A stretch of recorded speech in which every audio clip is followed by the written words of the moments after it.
नमस्ते बच्चों। आज हम आपके एनसीईआरटी बुक से ना एक शानदार सा सवाल खोज के लाए हैं, जो शायद ही आप लोग इस सवाल को देखे होंगे या इस सवाल को बनाने का प्रयत्न किए होंगे। ये सवाल है अपने द्विघात समीकरण जो चैप्टर है, चौथा चैप्टर, उसका उदाहरण 17 की हम बात कर रहे हैं। बहुत प्यारा, बहुत शानदार। आप इस सवाल को देखिए, बहुत मज़ा आने वाला है इस सवाल को देखने के बाद। देखिए सवाल क्या कह रहा है। सवाल पे अगर आप गौर कीजिएगा तो देखिए सवाल अपना कह रहा है कि 13 मीटर व्यास वाले एक वृत्ताकार पार्क की परिसीमा के एक बिंदु पर एक खंभा इस प्रकार गाड़ना है कि इस पार्क के एक व्यास के दोनों अंत बिंदुओं पर बने फाटकों ए और बी से खंभे की दूरियों का अंतर 7 मीटर हो। क्या ऐसा करना संभव है? और अगर ऐसा करना संभव है तो दोनों फाटकों से कितनी दूरियों पर वो हम खंभा गाड़ेंगे। समझो बात को। अभी कुछ समझ में आपको नहीं आया होगा, लेकिन अब समझ में आएगा। पहले ज्यादा ध्यान किस पे लगाना है?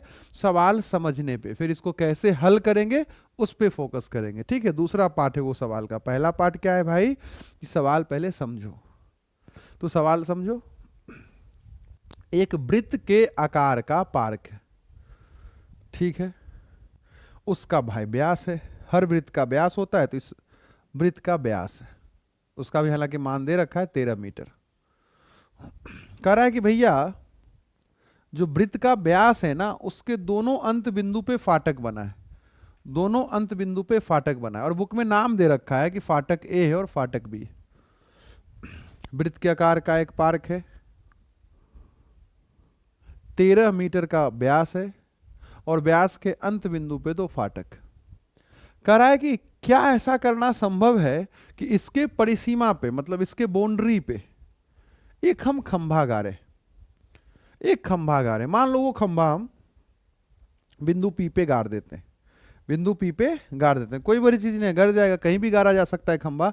लेकिन शर्त यह है कि इस फाटक से जो इसका दूरी होगा खंभा का, और इस फाटक से जो इस खंभा का दूरी होगा, उसको जब घटाएंगे तो वो 7 मीटर बने। सवाल पे गौर करो, असली खेल यहां है कि दोनों अंत बिंदु पर बने फाटक ए और फाटक बी से खंभे की दूरी का अंतर 7 मीटर हो। दूरी का अंतर 7 मीटर हो, ये हमसे हमें कहा जा रहा है। यानी कि समझने के लिए कि अगर ए से पी मान लो 17 मीटर के दूरी पर है, तो बी से पी 10 मीटर के दूरी पर रहेगा। आ रहा है बात समझ में? तो अंतर 7 मीटर का बनेगा। कुछ ऐसा पूछ रहा है। ये तो काल्पनिक है ना, एक्चुअल में क्या है, संभव भी है कि नहीं है, वो हमें पता लगाना पड़ेगा। लेकिन अगर ध्यान दो तो ए से पी का दूरी अगर 17 और बी से पी का 10 रहेगा, तो देखो दूरी का अंतर 7 हो जाएगा कि नहीं हो जाएगा। इस खंबे का दूरी दोनों जगह से 7 हुआ कि नहीं हुआ। लेकिन ये तो खैर समझाने की बात हो गई। हमें लगता है आपको सवाल समझ में आ गया होगा। ठीक है, तो हमसे ये पूछ रहा है कि कितना कितना दूरी पर वो हम खंभा को गाड़े। एक बार हम फिर सवाल को समझा देते हैं भाई भैया कि 13 मीटर व्यास का एक वृत्त के आकार का पार्क है, उसके बाउंड्री पे हम एक खंभा गाड़ना चाहते हैं। वो खंभा इस प्रकार से गाड़ना चाहते हैं कि जो व्यास के दोनों सिरों पर गेट बना है ए और बी, जो फाटक बना है ए और बी, उससे उस खंभे के दूरी का अंतर 7 मीटर हो। सवाल बनाना शुरू करेंगे। अगर आपको ये सवाल समझ में आया तो इसके हल की ओर हम प्रस्थान कर रहे हैं। और अगर यहाँ तक आप इस वीडियो को देखते हुए पहुँच चुके हैं तो आपको अंदाजा हो गया होगा कि ये सवाल कितना मज़ेदार है। तो बेटा क्या करना है, इसके हल पे जाने से पहले इस वीडियो को लाइक कर लो और अपने मित्रों तक इसे शेयर भी कर दिया करो। अरे हाँ कि ना। अब देखो मेरे भाई, सवाल में ये फिगर जो है बुक से ही हम ले लिए हैं। हालांकि सवाल में ये फिगर नहीं, आपको फिगर खुद से बनाना पड़ेगा समझकर। तो सवाल समझ गए तो ये फिगर भी आप समझ ही गए होंगे। तो अब मान लीजिए कि बी से पी का दूरी x मीटर रहा होगा।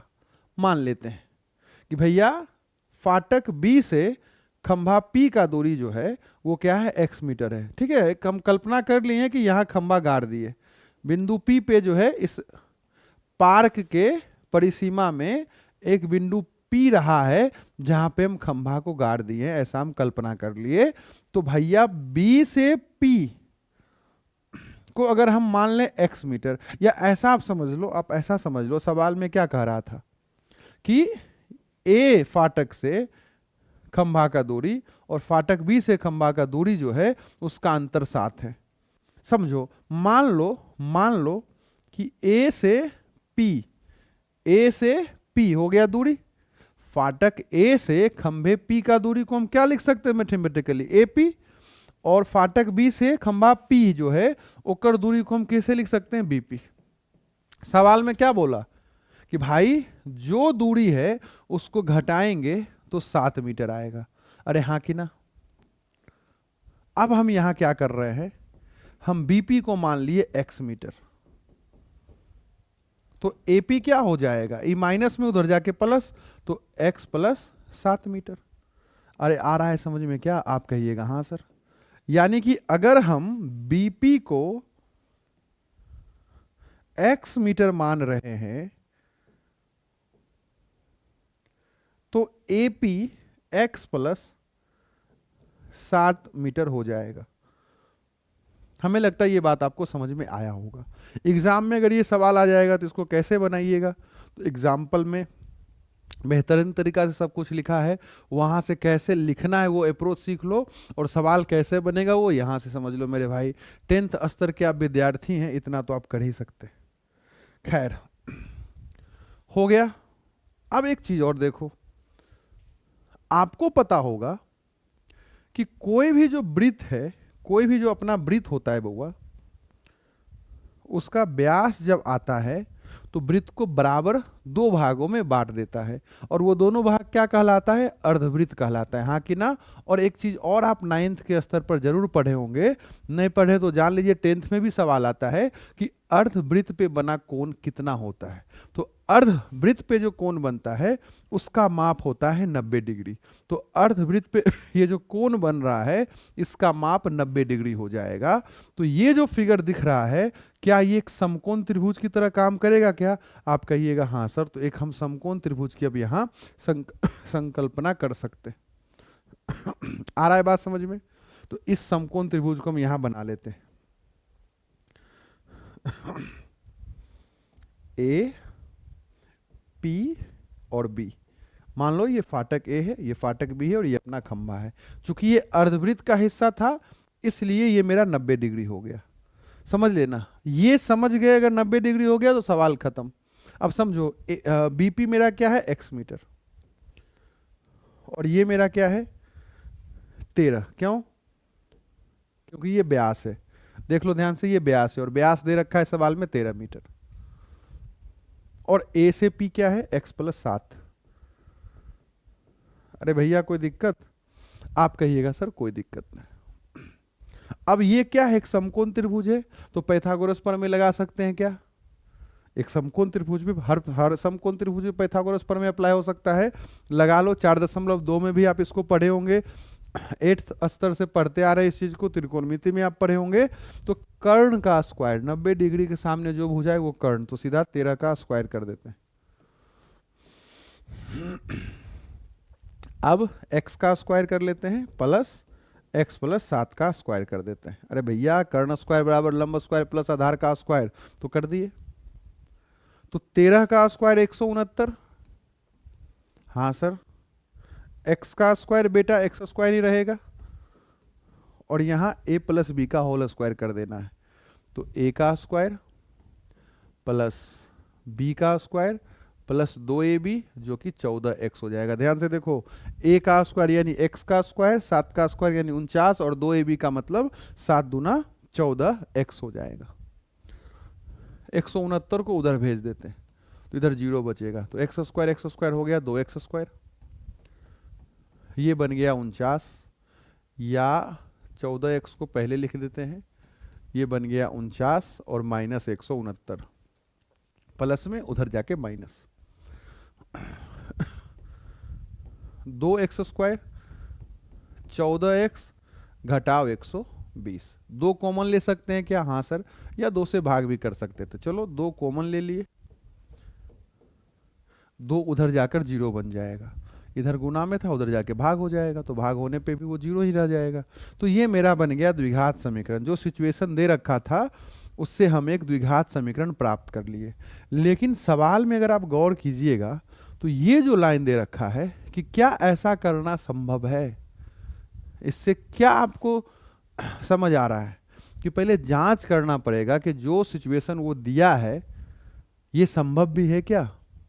क्यों? क्योंकि द्विघात समीकरण है। पहले तो जो भी सिचुएशन दिया उससे हम द्विघात समीकरण बना लिए, और ये संभव कब होगा? जब इसके दो वास्तविक मूल आएंगे, इस द्विघात समीकरण के दो वास्तविक मूल आएंगे। और वो कब संभव? भाई 4.4 से पहले का ये एग्जाम्पल है, इसका मतलब ये है ना कि विविक्तर निकालो, विवेचक निकालो और चेक कर लो संभव है कि नहीं। तो भाई हम इसका पहले विवेचक निकाल लेते हैं, डी से सूचित करते हैं उसको, तो डी लिख देते हैं B square minus 4ac। B का स्क्वायर मतलब 7 का स्क्वायर, सीधा 49 लिखते हैं, घटाओ 4 गुने 1 गुने सी, तो 49 प्लस 240 यानी 289। ये जीरो से बड़ा है अर्थात संभव है।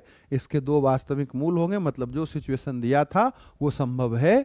यानी कि दोनों फाटक ए और बी से के अंतर को 7 मीटर रखते हुए हम एक यहाँ पे इसके परिसीमा पे, जो वृत्ताकार पार्क है उसके परिसीमा पे एक खंभा गाड़ सकते हैं। ये संभव है। तो संभव है तो ज्ञात करना पड़ेगा, तो ज्ञात कर लीजिए, द्विघाती सूत्र लगाइए। द्विघाती सूत्र क्या है मेरे भाई? याद कीजिए, बच्चा बच्चा को पता है कि सर अपना द्विघाती सूत्र है -b plus minus √d। D क्यों? क्योंकि डी हम ज्ञात कर चुके हैं, बटे 2a। बी का काम 7 कर रहा है, डी हमारा निकल गया 289 और 1। देख लो ए का काम 1 कर रहा है, बी का काम 7 कर रहा है, और डी का चाहिए था तो डी मेरा सीधा 289 हो गया है ना। बी की जगह 7, डी की जगह 289, ए की जगह 1। हाँ सर, तो -7 289 का वर्गमूल 17। यहां के बाद हम लोग क्या करते हैं, दो मान यहां से निकालते हैं। एक -7 प्लस 17 बटा 2 रखेंगे, यानी एक बार प्लस 17 लेना होता है और एक बार -17 लेना होता है। तो ये कितना बन जाएगा? 10 बटा 2 अर्थात 5। और ये कितना बन जाएगा? -24 बटा 2 अर्थात -12। ध्यान से देख लो, यानी x का दो वैल्यू आया, एक 5 आया और एक -12 आया। लेकिन ध्यान से समझो, x क्या है?